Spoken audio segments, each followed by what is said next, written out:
Urcreationsinte Rekhaskitchenilekku എല്ലാവർക്കും സ്വാഗതം. നമ്മൾ ഇന്ന് നല്ലൊരു ഇഡ്ലി മാവ് തയ്യാറാക്കാനായിട്ടാണ് പോകുന്നത്. അപ്പോൾ ഇഡ്ലി മാവ് തയ്യാറാക്കാനായിട്ട് എല്ലാവർക്കും അറിയാം. ഇതുപോലെ ഞാൻ ഈ പ്രാവശ്യം തയ്യാറാക്കിയ പോലെ നിങ്ങളൊന്ന് തയ്യാറാക്കി നോക്കി നോക്കൂ. നിങ്ങൾക്ക് നല്ല സോഫ്റ്റ് ആയിട്ടുള്ള നല്ല പഫി ആയിട്ടുള്ള ഇഡ്ലി കിട്ടും. പിന്നെ ഇതുകൂടാതെ ഇതൊരു 2 ആഴ്ചത്തോളം ഫ്രിഡ്ജിൽ സൂക്ഷിച്ച് വെക്കാനും പറ്റും. ഒരു പുളിക്ക് അങ്ങനെ ഒന്നും ഉണ്ടാവില്ല, കറക്റ്റായിട്ട് ഉണ്ടാവും. ഈ മാവ് ഇഡ്ലി മാവായിട്ട് മാത്രമല്ല ദോശമാവായിട്ട് ഉപയോഗിക്കാം. കുറച്ച് കൂടുതൽ വെള്ളം ഒഴിച്ച് കലക്കിയെടുത്താൽ മാത്രം മതി. അപ്പോൾ 2 in 1 ആണ്. ഇഡ്ലി മാവായിട്ട് ഉപയോഗിക്കാം, ദോശമാവായിട്ട് ഉപയോഗിക്കാം. പെർഫെക്റ്റ് ആയിട്ടുള്ള റെസിപ്പിയാണ്. നിങ്ങളെല്ലാവരും ഫോളോ ചെയ്യുക. നിങ്ങൾക്ക് എൻ്റെ വീഡിയോ ഇഷ്ടപ്പെട്ടെങ്കിൽ തീർച്ചയായിട്ടും ലൈക്ക് ചെയ്യാനും കമൻറ്റ് ചെയ്യാനും സബ്സ്ക്രൈബ് ചെയ്യാനും മറക്കരുത്.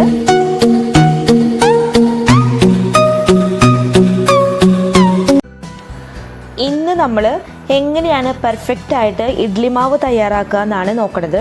അപ്പോൾ അതിനായിട്ട് ഞാനിവിടെ ഇഡ്ലി റൈസ് അതല്ലെങ്കിൽ ഇഡ്ലി പൊന്നിയൊക്കെയാണ് എടുത്തേക്കുന്നത്. അപ്പോൾ അത് 4 ഗ്ലാസും ഉഴുന്ന് 1 ഗ്ലാസ്സുമാണ്. 4ന് 1 എന്നുള്ള രീതിയിലാണ് ഞാനിവിടെ എടുത്തേക്കുന്നത്. ഈ രീതിയിൽ ഇഡ്ലി ഉണ്ടാക്കിയാൽ വളരെ ടേസ്റ്റ് ആയിരിക്കും. പിന്നെ നിങ്ങൾ വേറൊരു കാര്യം ശ്രദ്ധിക്കുന്നത്, ഇത് വേറെ വേറെ തന്നെ വെള്ളത്തിലിട്ടിട്ട് കുതിർത്താനായിട്ട് വെക്കണം. ഒരുമിച്ചിട്ട് അരച്ചെടുക്കുമ്പോൾ ഉഴുന്ന് കറക്റ്റായിട്ട് പൊന്തിയിട്ട് കിട്ടില്ല. അതുകൊണ്ട് നമ്മളെപ്പോഴും രണ്ടും വേറെ വേറെ ആയിട്ട് കുതിർത്താനായിട്ട് വെക്കണം. ഞാനിപ്പോൾ വെള്ളം ഒഴിച്ചിട്ട് കുതിർത്താനായിട്ട് വെച്ചിട്ടുണ്ട്. ഇനി ഒരു 4 മണിക്കൂറിന് ശേഷം നമുക്കിതൊന്ന് അരച്ചെടുക്കാം. പിന്നെ ഈ കുതിർത്താൻ വെക്കുമ്പോൾ 1 ടീസ്പൂൺ ഉലുവ കൂടി ഈ ഉഴുന്നിലേക്ക് ചേർത്ത് കൊടുക്കുന്നുണ്ട്. 4 മണിക്കൂർ കൊണ്ട് തന്നെ ഇഡ്ലി മാവ് അരച്ചെടുക്കാനായിട്ട് ശ്രദ്ധിക്കുക. ഒരുപാട് വൈകിക്കരുത്, അപ്പോൾ കറക്റ്റായിട്ട് പൊന്തി കിട്ടില്ല. അരിയും ഉഴുന്നും കുതിർത്താൻ വെച്ചിട്ട് ഇപ്പോൾ 4 മണിക്കൂർ കഴിഞ്ഞു. ഇനി ഈ സമയത്ത് നമുക്കിതൊന്ന് അരച്ചെടുക്കാം. 4 മണിക്കൂർ കഴിഞ്ഞ ശേഷം കുതിർത്ത് വെച്ച ഉഴുന്ന് നമ്മളൊന്ന് അരച്ചെടുക്കാനായിട്ട് പോവുകയാണ്. അതിനായിട്ട് മുമ്പേ നമ്മൾ ഗ്രൈൻഡറിൻ്റെ മുകൾ ഭാഗം ഒന്ന് ടൈറ്റാക്കി കൊടുക്കാം. അതിനുശേഷം 1 ഗ്ലാസ് വെള്ളം ഈ ഗ്രൈൻഡറിലേക്ക് ഒഴിച്ചു കൊടുക്കുകയാണ്. 1 ഗ്ലാസ് വെള്ളം മാത്രമേ ഒഴിച്ചു കൊടുക്കുന്നുള്ളൂ. ഇഡ്ലി മാവ് കറക്റ്റായി കിട്ടണതിൻ്റെ മുഴുവൻ ക്രെഡിറ്റും ഈ ഉഴുന്ന് അരച്ചെടുക്കുന്നതിലാണ്. നമ്മൾ ഒരുപാട് വെള്ളം ഒഴിച്ചിട്ട് ഉഴുന്ന് ഒരിക്കലും അരച്ചെടുക്കരുത്. ഇപ്പോൾ ആകെ ഇവിടെ 1 ഗ്ലാസ് ഉഴുന്ന് മാത്രമേ എടുത്തിട്ടുള്ളൂ. ഇതിൻ്റെ മുഴുവനായിട്ടുള്ള അര കഴിയുമ്പോഴേക്കും ഈ ഒരു ഗ്രൈൻഡറിൽ ഒരു ഗ്രൈൻഡർ മുഴുവനായിട്ടും ഉഴുന്ന് നിറഞ്ഞു നിൽക്കും. അപ്പോൾ അത്രയ്ക്കധികം പൊന്തിക്കിട്ടും ഉഴുന്ന്. അപ്പോൾ അതിനായിട്ട് നമ്മൾ ഇടയ്ക്കിടയ്ക്ക് വെള്ളം തളിച്ചു കൊടുത്തിട്ട് അല്ലെങ്കിൽ കുറേശ്ശെ വെള്ളം ഒഴിച്ചു കൊടുത്തിട്ട് വേണം അരച്ചെടുക്കാൻ. അപ്പോൾ ഞാനിപ്പോൾ ഇതിൻ്റെ ഇടയ്ക്ക് 2 വട്ടം ഒരു 1/4 ഗ്ലാസ് വെള്ളം ഒഴിച്ചു കൊടുത്തിട്ടുണ്ടായിരുന്നു. അങ്ങനെ ഇടയ്ക്ക് ഇതുപോലെ നമ്മുടെ ഒരു സ്പൂൺ വെച്ചിട്ടോ അല്ലെങ്കിൽ സ്പാച്ചുല വെച്ചിട്ടോ ഇതുപോലെ ഒന്ന് ആക്കി കൊടുക്കുക. ഉഴുന്ന് കറക്റ്റായിട്ട് അരഞ്ഞ് കിട്ടിയാലാണ് നമ്മുടെ ഇഡ്ലി മാവ് കറക്റ്റായിട്ട് വരുള്ളൂ. 10 മിനിറ്റ് കൂടുമ്പോൾ ഒരു 2 ടേബിൾ സ്പൂണോ 3 ടേബിൾ സ്പൂണോ രീതിയിൽ വെള്ളം ഒഴിച്ചെടുക്കുക. അതാണ് ഇത് അരച്ചെടുക്കുന്നതിൻ്റെ കറക്റ്റായിട്ടുള്ള രീതി. അതുപോലെ അരച്ചെടുത്തിട്ട് പൂ പോലെ ആക്കിയെടുക്കണം നമ്മൾ ഈ ഉഴുന്നിനെ. അങ്ങനെയാണ് ഇഡ്ലിക്ക് മാവ് തയ്യാറാക്കിയെടുക്കേണ്ടത്. അതല്ലാതെ പല ആൾക്കാരും 2 ഗ്ലാസ് ഉഴുന്നൊക്കെ ഇടുന്ന കാണാറുണ്ട്. 4 ഗ്ലാസ് അരിക്ക് 2 ഗ്ലാസ് ഉഴുന്നൊക്കെ ഇട്ടാൽ അത് ഒരുപാട് ഓവറായിട്ട് പോകും. അത് കറക്റ്റായിട്ട് അരച്ചെടുക്കാത്ത കാരണമാണ് അത്രയ്ക്കധികം ഉഴുന്ന് ചേർക്കേണ്ടി വരുന്നത്. ഇത് നമ്മൾ 1 ഗ്ലാസ് ഉഴുന്ന് തന്നെ ഈ ഒരു ഗ്രൈൻഡർ മുഴുവനായിട്ടും 1 ഗ്ലാസ് ഉഴുന്ന് നിറഞ്ഞു നിൽക്കും. അപ്പോൾ ഒരുപാട് ഉണ്ടാവും. അതുകൊണ്ട് നമ്മൾ കൂടുതലായിട്ട് ഉഴുന്ന് എടുക്കേണ്ട ആവശ്യമില്ല. 4ന് 1 എന്നുള്ള കണക്കിലെടുത്തിട്ട് നന്നായിട്ട് അരച്ചെടുത്താൽ മതി. ഒരുപാട് വെള്ളം ഒപ്പം ഒഴിച്ചു കൊടുത്തിട്ട് ഒരിക്കലും അരയ്ക്കരുത്. ഇടയ്ക്കിടയ്ക്ക് വെള്ളം ഒഴിച്ചു കൊടുക്കുക. ഒരു 2-3 ടേബിൾ സ്പൂണോ അല്ലെങ്കിൽ 1/4 ഗ്ലാസ്സോ വെള്ളം ഒഴിച്ചു കൊടുത്തിട്ട് അരച്ചെടുക്കുക. അത് 10 മിനിറ്റ് കൂടുമ്പോൾ ഒഴിച്ചു കൊടുക്കാനായിട്ട് ശ്രദ്ധിക്കുക. ഈ 1 ഗ്ലാസ് ഉഴുന്ന് ഏകദേശം ഒരു 35 മിനിറ്റിന് മുകളിൽ നമ്മൾ അരച്ചെടുക്കേണ്ടി വരും. അപ്പോഴാണ് കറക്റ്റായിട്ട് പരുവത്തിലെത്തുക. ഇത് കറക്റ്റായിട്ട് കണക്ക് പറയാൻ പറ്റില്ല. ഓരോ ഗ്രൈൻഡറിൻ്റെ സ്പീഡ് അനുസരിച്ചിട്ട് വ്യത്യാസപ്പെടും. നമ്മൾ കയ്യിലെടുത്ത് നോക്കുമ്പോൾ പൂ പോലെ ആയി കിട്ടും. ഇപ്പോൾ ഗ്രൈൻഡറിൻ്റെ 1/4 ഭാഗം നിറഞ്ഞു വന്നിരിക്കുകയാണ്. കണ്ടോ, ഇതുപോലെ സോഫ്റ്റായിട്ട് കിട്ടും. അത്രയ്ക്കധികം സോഫ്റ്റ് ആവും. നമ്മൾ കൈകൊണ്ട് കോരിയെടുക്കുന്ന സമയത്ത് തന്നെ അത്ര സോഫ്റ്റായിട്ടാണ് ഇരിക്കുക. അപ്പോൾ ആ ലെവലാവുമ്പോൾ നമുക്ക് തന്നെ മനസ്സിലാവും. അപ്പോൾ അതുവരെയും കുറേശ്ശെ വെള്ളം ഒഴിച്ചു കൊടുത്ത് അരച്ച് ഇതുപോലെ ഇങ്ങനെ പൊന്തി വരണം. ആ ലെവലാകുമ്പോൾ നമുക്ക് ഗ്രൈൻഡർ ഓഫാക്കിയിട്ട് ഒരു പാത്രത്തിലേക്ക് മാറ്റി വയ്ക്കാം. ഞാനിവിടെ ഒരു പാത്രത്തിലേക്ക് മാറ്റി വെച്ചേക്കണം. നിങ്ങൾ കണ്ടില്ലേ, ഇത്ര വലിയൊരു പാത്രത്തിൽ ഒരു പാത്രം മാവ് മുഴുവനായിട്ടുണ്ട്. ഇനി അടുത്തതായിട്ട് നമ്മൾ അരി അരിച്ചെടുക്കാൻ പോവാണ്. അരി കറക്റ്റ് നമ്മൾ സാധാരണ അരിച്ചെടുക്കുന്ന രീതിയിൽ മുമ്പ് കുറച്ച് വെള്ളം ഒഴിച്ച് അതിനുശേഷം അരി ഇട്ട് കൊടുക്കുക. അങ്ങനെ നമുക്ക് അരച്ചെടുക്കാം. അരി അരച്ചെടുക്കാൻ പ്രത്യേകിച്ച് രീതികളൊന്നുമില്ല. നമ്മൾ സാധാരണ അരച്ചെടുക്കുന്ന പോലെ ഓവറായിട്ട് വെള്ളമാവരുതെന്ന് മാത്രമേ ഉള്ളൂ.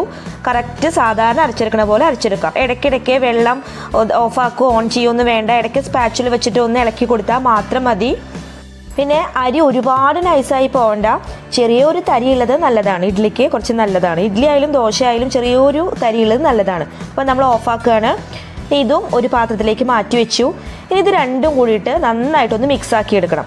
കൈ വെച്ചിട്ട് തന്നെ മിക്സാക്കി എടുക്കണം. നിങ്ങൾ സ്പൂൺ വെച്ചിട്ടോ അല്ലെങ്കിൽ കയ്യിൽ വെച്ചിട്ടൊന്നും മിക്സാക്കി എടുക്കാൻ നോക്കരുത്. രണ്ടും കൂടിയിട്ട് വലിയൊരു പാത്രത്തിൽ മിക്സാക്കി എടുക്കുക.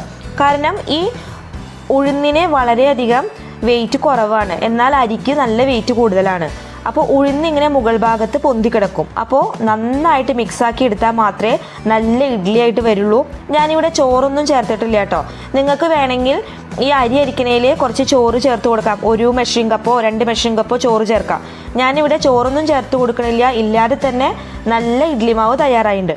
പിന്നെ ഇത് ഇഡ്ഡലി മാവായിട്ട് മാത്രമല്ല ദോശമാവായിട്ടും വേണമെങ്കിൽ ഉപയോഗിക്കാം കേട്ടോ. ഇപ്പോൾ ഇത് ഞാൻ 2 പാത്രങ്ങളായിട്ട് ഫ്രിഡ്ജിൽ സൂക്ഷിക്കുകയാണ് ചെയ്യുന്നത്. നാളേക്ക് ആവശ്യമുള്ളത് മാത്രം ഇപ്പോൾ പുറത്ത് വയ്ക്കും. അതല്ല ബാക്കിയുള്ളതൊക്കെ ഇപ്പം തന്നെ നമ്മൾ അരച്ച വഴിക്ക് തന്നെ 2 പാത്രത്തിലാക്കിയിട്ട് എടുത്തു വയ്ക്കും. ഉപ്പൊന്നും ചേർക്കണില്ല. ഉപ്പ് നമ്മൾ എപ്പോഴാണോ ഇത് ഉപയോഗിക്കണത് ആ സമയത്ത് മാത്രം ഉപ്പ് ചേർത്താൽ മതി. തലേ ദിവസം ഉപ്പ് ചേർത്ത് കൊടുക്കേണ്ട ആവശ്യമില്ല. കൂടുതലായിട്ട് പുളിക്കാതിരിക്കാൻ വേണ്ടിയിട്ടാണ് തലേ ദിവസം ഉപ്പ് ചേർത്ത് കൊടുക്കാത്തത്. എന്നാൽ ചില ആൾക്കാർ ഉപ്പ് ചേർത്ത് കൊടുക്കുന്നവരുണ്ട്. നിങ്ങളങ്ങനെ ഉപ്പ് ചേർക്കുന്നുണ്ടെങ്കിൽ പകുതി മാത്രം ഉപ്പ് തലേ ദിവസം ചേർത്താൽ മതി. പിന്നെ നാളേക്ക് ഉപയോഗിക്കുന്നത് മാത്രം ഞാൻ പുറത്ത് വയ്ക്കുള്ളൂ. ബാക്കിയൊക്കെ ഫ്രിഡ്ജിൽ സൂക്ഷിക്കുകയാണ് ചെയ്യണത്. അപ്പോൾ നന്നായിട്ട് അടിച്ചെടുക്കണം കേട്ടോ. കൈകൊണ്ട് നന്നായിട്ട് യോജിപ്പിക്കുക. അതിനുശേഷം സ്പൂൺ വെച്ചിട്ട് കയ്യിൽ വെച്ചിട്ട് നന്നായിട്ട് യോജിപ്പിക്കുക.